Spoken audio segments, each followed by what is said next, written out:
Well, we hope you're tied on. It is an overcast, partly cloudy Wednesday afternoon, day one of 40 here at Gulfstream Park West, the pride and joy of Miami Gardens and our wildlife and our animal kingdom here at Gulfstream Park West. A 1 mile main track, 7 furlong turf course, and 8 races on this day one of 40. Jason Blewett, happy to be joined by Alfredo Alfonso, our good buddy over on the Gulfstream Park and GPW Spanish channel. How are you today, my friend? I'm very good. Welcome to everybody.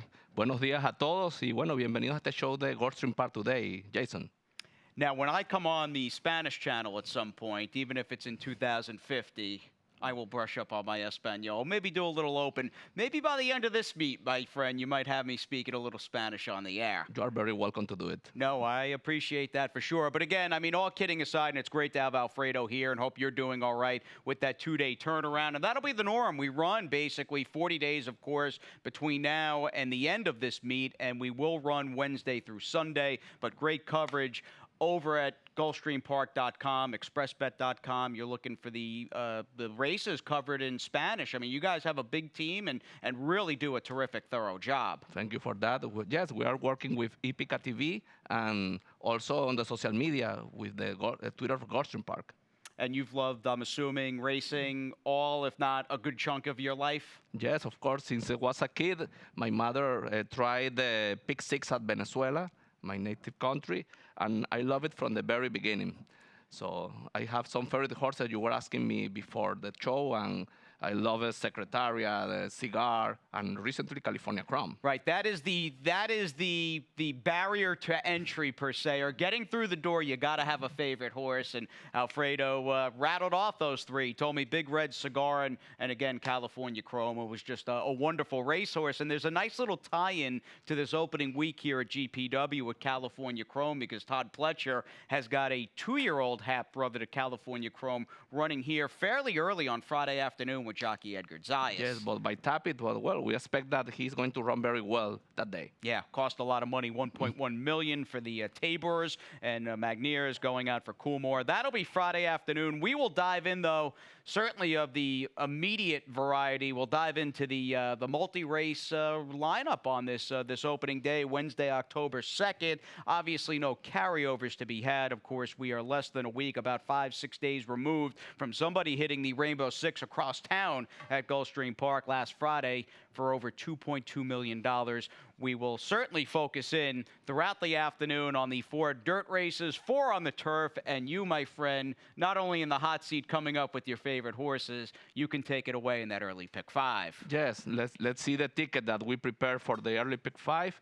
I think I don't find any single to use in the first 5 races, and we need to see also how is the track doing. Yep. You know, because we have more than a year without running the dirt, on the turf, on that track, and that track is particularly different. And you can see the example of Mr. Jordan that is undefeated on this track, and at Gulfstream is completely different for him. No, there's about a 12-inch, it's a very sand-based track with a little bit of clay thrown in, and I mean, you're talking basically a 12-inch sand track and a base of about just under 5 inches, and it is renowned. It's always been that way, formerly called a race course, now, of course, GPW, Gulfstream West, over the last 4, 5, 6 years. This is a track that you will need some fitness to get over, and that's one of the beauties, and you wonder going forward, or at least I do, if horses based here in Miami Gardens may have, in these first couple of weeks, starting the fall meet, if they'll have a little bit of an edge. Now, the horse you and I picked, Alfredo, in this upcoming first of 8 races today, the number 2, Blessed by the Best. This horse is based across town at Gulfstream Park with trainer Ralph Nix. So you've got a bit of a GPW unknown, but I, in the end, lay off of about 6.5 months. I like this horse like you do, coming in and dropping down. Yes, because for me, he has the best pedigree in the race.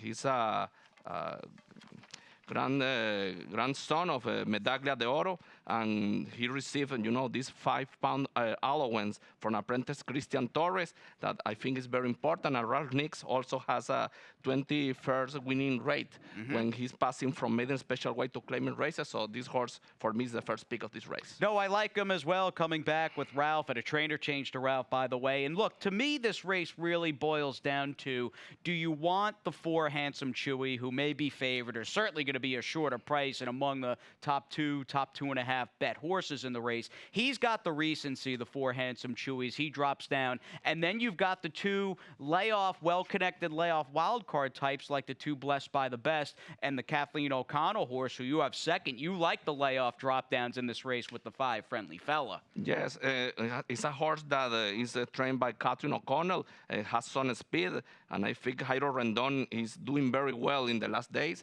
And this horse was gelled recently. I think he's going to improve in this level. All right, sounds good. 45 wins for Paco Lopez, meanwhile, as he pilots the 4 Handsome Chewy, who in a way doesn't have as many questions to answer per se as Blessed by the Best and Friendly Fella, because he's been running recently and is dropping down in class. Good job in the first, Alfredo. Let's head to the turf course here, and a 7-furlong in circumference Gulfstream Park West turf course.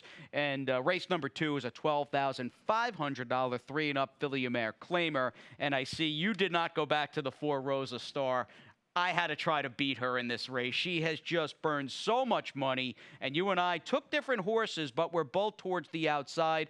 I want the 8 Go to War, who is a bit of an unknown, but I like that in a race like this, a new face. And as he drops in, or this filly, I should say, rather, drops in for the lowest claiming price of her career off a layoff that dates back right around Fountain of Youth time last March over at Gulfstream. I got David Fox, man, who had 5 winners throughout closing week over at Gulfstream Park. Yes, I picked these 2 also, Go to War and Adios, the number 9.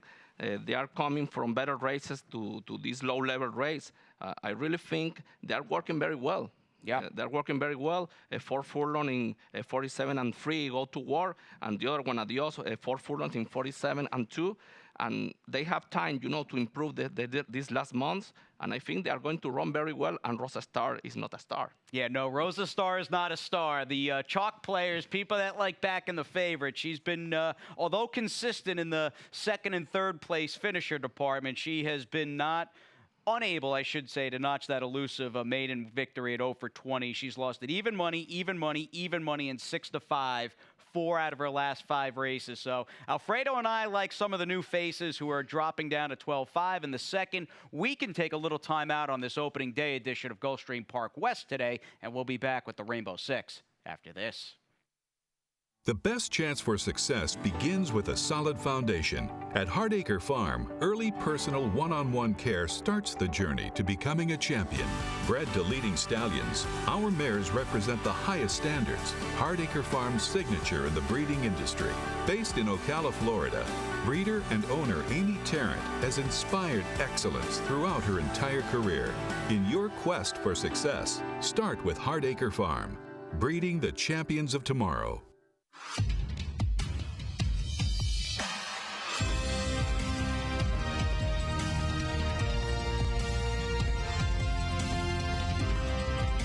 Whether you're at home or at the track, have a stake in the race when you bet with ExpressBet. Sign up for an ExpressBet online betting account and receive up to a $500 sign-up bonus.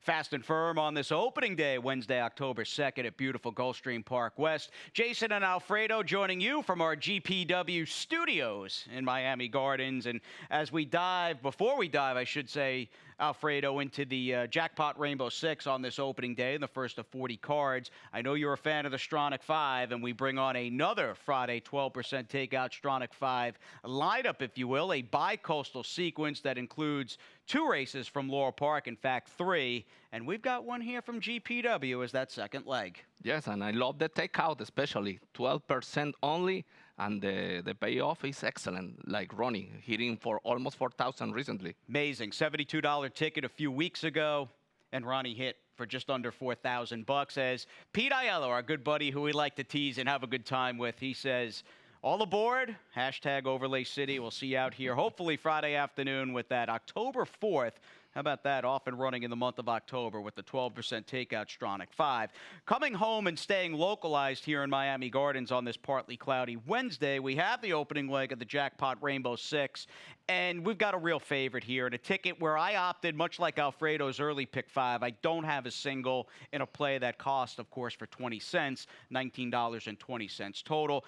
I thought about off the bat singling the number 3 Northern, who's going to be the favorite and horse to beat, but opted to use the 1 Jackson Warrior and the 10-year-old, the elder statesman of the field, the number 2 Hackleton. No singles to be had, but if I had my druthers, Alfredo, I really, really like the 6th race, in which I used the 2 favorites, Golden Decision and Cash Call Kitten. And I like the 7th race as well, where you've got Jorge Navarro and Bella Tormenta knocking heads with my Sarasota Star again. Well, I think your ticket is, well designed and is cheap to pay. Mm-hmm. So I think you can reinforce it if you want to add a long shot or something like that. Yep, no, as Ronnie says, that's just a template after all. You might be able to subtract or add depending upon your bankroll and who you like, but very much I am in the camp, although I am 3 deep here. Northern has got to be the starting point in this upcoming Wednesday 3rd, a $6,250 claimer.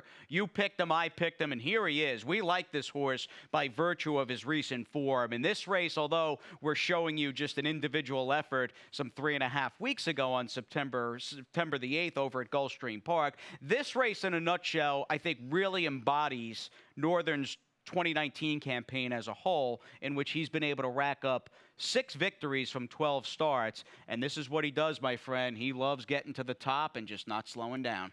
Yes, he's a fast horse.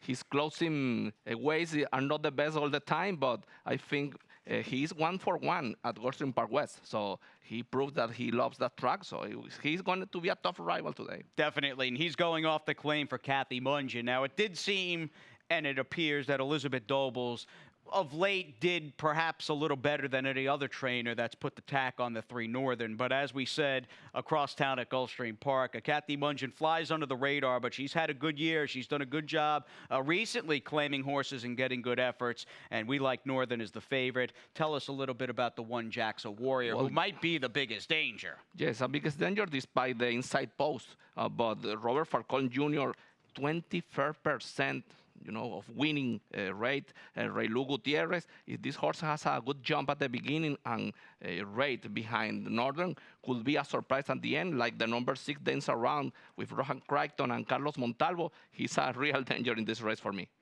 Yeah, Rohan based at Gulfstream Park West, so you don't have an issue, or at least you don't have to go through the ordeal of vanning over from Gulfstream Park. I mean, this is a bit of a home turf, home field advantage, you would think, for the likes of Rohan and trainer Kathleen O'Connell and a good chunk of Antonio Sano's stable. We'll see how that horse does at a price against Northern in the 3rd. Let's flip the page. We come up on race number 4, and again, with an abbreviated, almost early bird type 8-race card. It's already time for the late pick 5. How's your ticket looking? Well, my ticket is looking well because I have a single in the last race, in the 8th race, always lucky in the number 6. She's the speed in that race, and I love it to win that race. $27 only, and I think with the other long shot that we are including the other races, maybe we can get a good payoff. Now, you're 149 to start things out, and to me, Alfredo, this is a race as we jumpstart the late pick 5, very much off the bat. To me, the biggest sort of angle or factor or subplot going in is the likely pace between Sir Seamus, who's dropping down, and I like that horse. I like the drop in class for him, that he's still lightly raced, and I think he may ultimately be the speed of the speed. I hope he gets to the lead over your 9-horse, Robin Taking Charge. But they are the big 2, if you will, because they both bring that good high cruising speed to the race. Yes, but we know Paco. Paco is very, able to manage this kind of horses. He's going to track Sir Seamus, and I think the race that will open the opportunity to other horses. That is the reason that include Calls for Pardon, the number 4, and the number 1 Tufa. The horses are, coming from behind, and they will take advantage of maybe of this fight. Yeah, there's a good chance. Although I picked Sir Seamus, and Alfredo obviously likes the other speed in Robin Taking Charge. I mean, at some point you would think these horses are going to hook up. And if one or both don't bring their A game, they're going to set the race up for an off-the-pace type. Alfredo, clearly of the potential closers, prefers, I should say, the number 4, Cause for Pardon. Me, on the other hand, I'm right next door with my 3-5 exact. And in talking and discussing about the number 5, Unlimited Data, you've got a horse who just a week and a half ago, or under 2 weeks ago, back on September 20th, broke his maiden, and here's the race from Gulfstream Park off the claim for trainer Rohan Crichton. This was a horse that basically from the opening flash, 12 days back on September 20th, got bet very hard. I don't think there was a point where he wasn't favored in the early betting, and he wound up running, I'm going to say and think, wound up putting forth the best effort of his career, and now he's with Rohan Crichton, second off the layoff with a very determined outside sort of driving win under his belt, and I feel as though he should get a good trip. And you got a very, very dangerous trainer who obviously, Alfredo, wins at a high percentage. Yes, it's a good option to try to get a good price of this race. Let's see how he tracked this fast pace that we are going to have between Robin Takenchart and Serge Sheamus. But let's see. All right, we'll see what happens in the fourth. That is the first of two good-looking turf fields. The second one is coming up in just a few moments in Wednesday 6, but we'll make a little pit stop back on the main track for the third of four dirt races on the card. And this main track sprint is a 3-1 filly mare, $20,000 to $16,000 claimer, in which I think a lot of people, Alfredo, are going to have selections, certainly in the top two, the exacta department, that are going to look a lot like ours, of Upsy Daisy Doo, who's the 2, and the 6, Dixieland Humor. I'm going into this thinking it's a 2-horse race between them. Well, I think it's a 3-race horse because Upsy Daisy Doo is finishing second in the last races. But this is a low-level horse, so yep. I really think it's vulnerable, and I think that this number 6, Dixieland Humor, she ran against better competition, and she's going to improve in this race. When the tablet leave me to work, I finally did it. Dixieland Humor, she finished very well in the last race. Raylu Gutierrez is riding for trainer Ralph Nix. She's going to improve this afternoon, I think, and she will be a great danger for this Upsy Daisy Doo, and also Forever Marta. Forever Marta is a uncaptured daughter, a daughter of capture, and I think she's going to track also Upsy Daisy Doo. In this distance, she's going to do better than in the mile, in my opinion. Let's see how the things works at the end. Yeah, she's the new face running for maiden 20, sprinting on the main, the number 5, Forever Marta, who's had a lot of chances. She's 0 for 14, but her races routing on the dirt back in May were pretty good. And if she can take advantage of 2 horses like Upsy Daisy Doo, who's run 5 times with the 4 seconds, and the Nix horse, the 6, Dixieland Humor, hasn't run all that well or consistently good. Yeah, no, this is a spot where Forever Marta won't be among the top 2 betting choices and might be able to pull off the upset. Ice cold super for the boys here, 2, 6, 5, and 7. We'll take the favorite, though, with all that said, and Upsy Daisy Doo. We can turn the page. We come up on race 6, and this is basically our opening day co-feature, and it's a good little turf race here as we go on my own to 16th. And what I like off the bat is, Alfredo, you've got between the 5 Golden Decision and your top pick, the 6 Cash Call Kitten. I mean, these are 2 horses that have been recently or were recently claimed in South Florida, one for Peter Walder, the other for Joe Orsino, whose form has just gone through the roof. And even looking at Cash Call Kitten last time out, this horse was really good. I forgot how well he ran in this race we'll bring you from September 6th, and just where he was at this point out there in no man's land. I mean, essentially forcing the pace and coming under a ride in that yellow cap with the striped sleeves without cover, losing ground, and he just refused to lose. Now, of course, Grandanuco is in the sky blue blinkers on the outside and the hunter green silks of Grupo 7C. He ran a fine race as well, lost way more ground than Cash Call Kitten, but he was making that late run out in the middle of the racetrack. I think this was a giant effort from Cash Call Kitten, and even though he wins by a desperate head or so, to me it looked like he was never going to let Grandanuco by, like he was going to win this race even if they had to go around again. Well, he's a warrior. He's a warrior in the final stretch. He shows that to all of us, and I think this horse, Grandanuco, of course, he ran very well. He had a very low start in that race, and he recovers from a lot far, and to finish only ahead behind Cash Call Kitten. That is the reason that they has a third pick. And the number 4, Black Prong from San Eagle. This is a horse that has a strong pace at the beginning, and I think it's a danger also. And Raylu Gutierrez will ride the 4 Black Prong. Very good, cheeky outfit here. Very shrewd outfit with trainer Sarah Nagel calling the shots, and a horse that's won here at GPW in the past. I mean, obviously the recent form, the 5 Golden Decision, has been pretty good, especially his turf races, and he's a better turf horse for Peter Walder. I'm going to take him in a good matchup with the 6 Cash Call Kitten. 2 excellent recent claims here for $16,000 in South Florida. We flip the page. We come up already on the opening leg of Wednesday's late double on this opening of 40 cards over the next 2 months at Gulfstream West. Got some 3-and-up fillies and mares in this $16,000 optional claimer and our main track finale, and a race in which we've got a number of familiar, perhaps friendly rivals, beginning with the crew, basically the duo that faced each other, and we'll pick this race up from August 11th, mid-portion on the far turn. Bella Tormenta ran great, as did My Sarasota Star. Now, at this point, My Sarasota Star had taken over from that filly she was vying outside, and she's on the point. Bella Tormenta, the 7 for Jorge Navarro, chases her, just coming with a run, in fact. Her run about to commence in that yellow cap and the black and yellow sleeves. Both ran very well, but since that race, Alfredo, I'm wondering who you prefer, because Bella Tormenta came back and lost her next start at 6-5. In a race it looked like she had won, and My Sarasota Star did come back and beat open company horses. 2 fillies that are pretty good. Who do you like of this pair? Well, Bella Tormenta ran very well that day, and she's a fighter also. But I think this fight at the beginning, this fast pace between My Sarasota Star and Bella Tormenta, is going to open the door for Worth Avenue.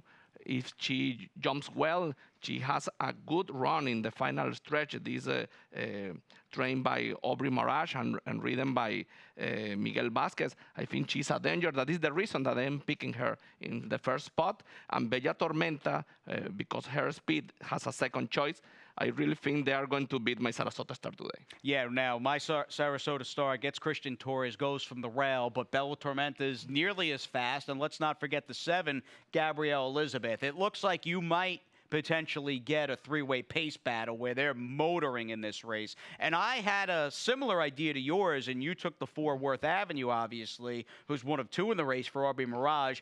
I had the same idea, but a different horse in the 2 Best Treble, who is kind of like a wise guy horse to me in the sense that she doesn't look like she's fast enough to run with these horses. But I go back with Victor Barboza Jr. claiming this horse back on February 1st, laid her up for about 6.5 months, brought her back.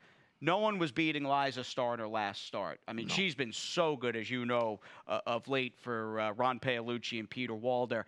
And for Victor Barboza, maybe he's waiting for the Classico races with this Dominican Republic bred, but the fact that he doesn't drop her down leads me to believe that he must like something about this filly, who should get a fast pace, and I just, with Victor not backing off and not running her back in a claiming race, I think maybe there's something there that perhaps isn't totally evident on paper thus far. Well, if you hit that handicap, I will give you a magician, magician title. I think she's going to run well, but I think she's maybe under the level. Let's see what she's able to do in this race. No, she looks outclassed, I hear you, but Barboza's so good, obviously wrapped up another Gulfstream Park Summer Meet trading title. For him not to drop her down and still run her at an elevated level, that's good enough for me to try to shake things up. We both like closers in the 7th race, and we'll wrap things up in the nightcap, race 8. We'll end things shortly before, give or take, 5 p.m. on this